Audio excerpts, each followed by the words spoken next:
はいどうもうっちーです。標報です。いつもの愛車 EK9 シビックがトラブルです。というのも、この動画を撮影している 2,3 日前から仕事帰りにクーラントの焼ける匂いがしていて、ちょっと気にはなっていたんですけども、大丈夫だろうと思ってて、それでも、やっぱ気になってボンネットを開けてみるとラジエーターから水漏れしてました。漏れているところはラジエーターのアッパータンクとコアのカシメ部分から漏れているようです。実は水漏れがショックというよりも、地盤のヘッドカバーが漏れ出した冷却水で汚染されてしまったことの方がショックだったりもします。修理するのにラジエーター本体を交換していきます。交換部品は高揚ラド製の純正導灯品になります。高揚ラド車では F だの M だのレーシング用のものはあったりもします。その他グレッティ製のアルミラジエーター、それと以前から目をつけていた海外サイトにあるサード製のものが気になってたんですが、時間の都合上と正規品かどうかわからないので今回は見送ります。ラジエーターを交換するにあたってドレンコックから冷却水を抜いておくようにします。交換する手順なんですが、ラジエーターのアッパーホース、ロアホースを取り外してリザーブタンクを取り外しておきます。リザーブタンクの下にある電動ファンのコネクタを取り外してラジエーターアッパー上部のブラケットを取り外していきます。サーモケースに刺さっているロアホースを取り外してるんですけども、結構スペースが狭くてインテークホースやタワーバーを外すと作業性はいいと思います。続いてラジエーターとエンジン側につながっているアッパーホースを取り外していきます。ホースが古くなってパイプにこびりついているので、カッターで切り込みを入れて強制撤去していきます。プライヤーなどでホースをねじるように回すとパキッという音とともに外れることが多いのですけども、このエンジンはパイプ径に対してホースの内径の方が小さいようで取り外しに苦労しました。取り外したホースは内部に水垢がついていて、ホースを持ち上げるとホースの内部の繊維がちぎれるような音がしていて、限界が来ていたようです。ホースの取り外しができたら、どことどこの間を通っているか取り回しを覚えて引っ張り出して邪魔にならないようにエンジンの上部に置いていきます。ホースの取り外しが終わったらリザーブタンクを上側に引き抜いて電動ファンのコネクタを抜いておきます。リザーブタンクのホースは引っ張り抜くだけで抜けます。リザーブタンクは特にネジ止めされているものでもないので、上側に引っ張るだけで抜けていきます。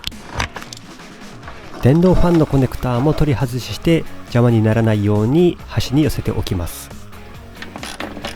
最後にラジエーターアッパーのネジ1本で止まっているブラケットを取り外して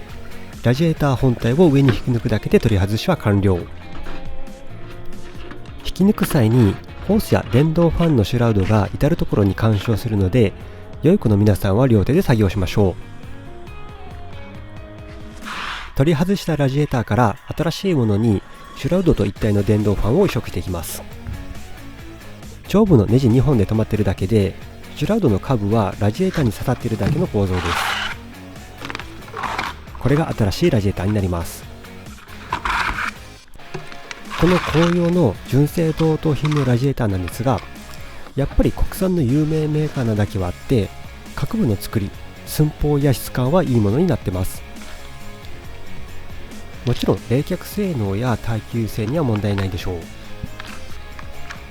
ネットで売られている中華製的な安物のラジエーターは1年くらいでダメになるやつがあるので避けた方が無難ですね。それと、一つ不満点が見た目。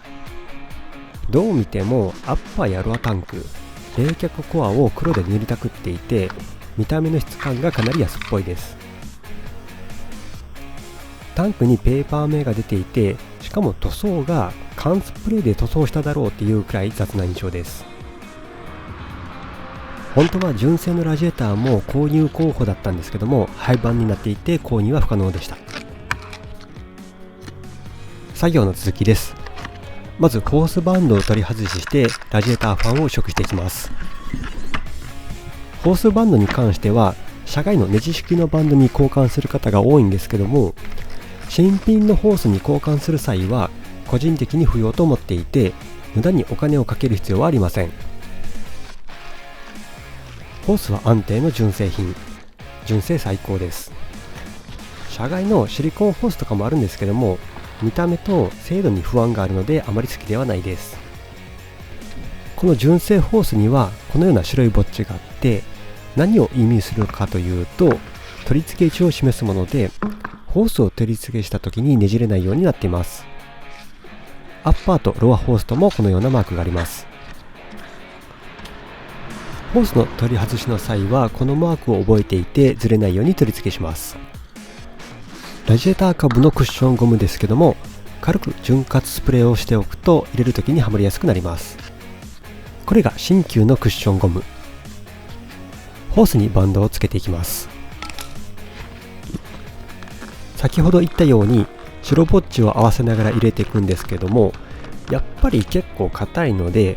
ウッチー的には潤滑スプレーを塗っておきます。否定派の人は多かったりもしますけど、それでは、バンドを取り付けていくんですけども、この角度を気にする方もいるんですけども、特に場所はないです。新品のホースを取り付ける際にはバンドの向きはどこでもいいと思ってます。取り付け準備ができたら車両に装着していきます。車両の下側に見えている2つの取り付け場所があるのですけども、クッションゴムがはまるようになっていて、ラジエーターをそこに収めていきます。収めていく時なんですけども、ボディや各部にラジエーターの冷却フィンが干渉して簡単に折れ曲がってしまうので、段ボールなどで保護しておくといいと思います。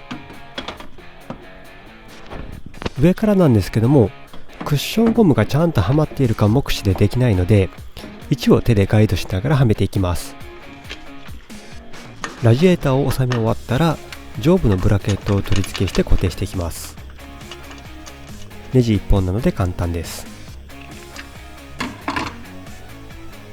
次にロアホースをラジエーターからサームケースに取り付け、途中にこのようなクランプがあって、そこを通しつつもホースを取り回ししていきます。クランプは経年劣化で退色しつつも脆くなっているので、力を加えすぎないように通していきます。こちらのサーマケース側も差し込みがきついので、潤滑スプレーをしつつもはめていきます。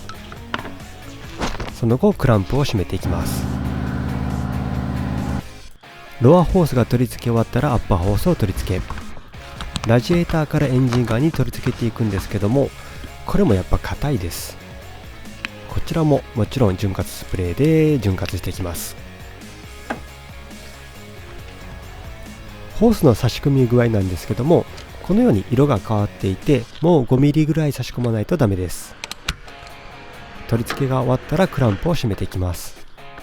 取り付けが終わったら電動ファンのコネクターを差し込み、コネクターを取り付け後、はまっているだけのリザーブタンクをはめ込んで、タンクからラジエーター側のホースを差し込んで取り替え作業完了です。後日、このキャップは黄色いダサめのシールが貼っているので、純正のキャップからシールだけ貼り替えて純正風に仕上げました。ラジエーターキャップはラジエーターごとに種類があって、設置面積や高さが違うので、必ず専用のキャップを取り付けてください。それでは仕上げに冷却水を入れていきます。ラジエーター分解時の総冷却水量は 4.3 リットルとなっているそうで、冷却水の濃度が寒冷地でクーラントと水の割合が 50%、通常が 35% ということなので、だいたい冷却水を 1.5 リットル、あとは水で希釈するとだいたいいくらいになると思います。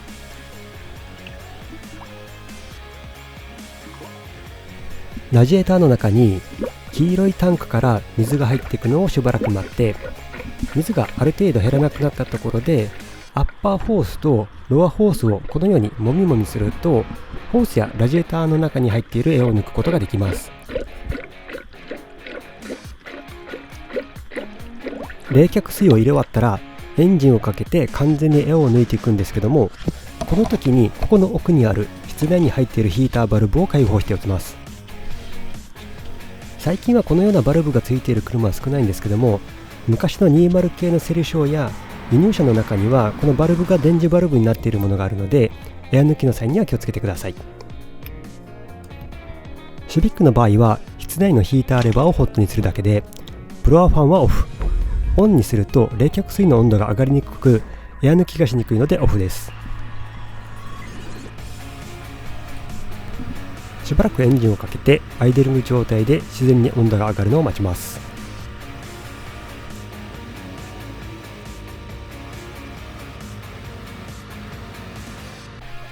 今回の修理を急ぎでやっていて、確かこれが火曜日とかに作業してるんですけども、その週の日曜日に知り合いとサーキットに行くようにしていて、それに間に合うように今回のラジエーターを選んだというところもあります。エア抜きに時間がかかるので、その間でサーキット用のタイヤ、ダンロップのディレッツァ G3 をつけて時間を待ちます。今度その時のサーキットの動画を上げるようにしていて、その時に今までに履いていたタイヤとこの G3 の違いや使用感みたいなものもお話しできればと思っています。その間でエア抜きを進行させつつ、ある程度エアが抜けたので少しエンジン回転数を上げてエア抜きを急ぎます。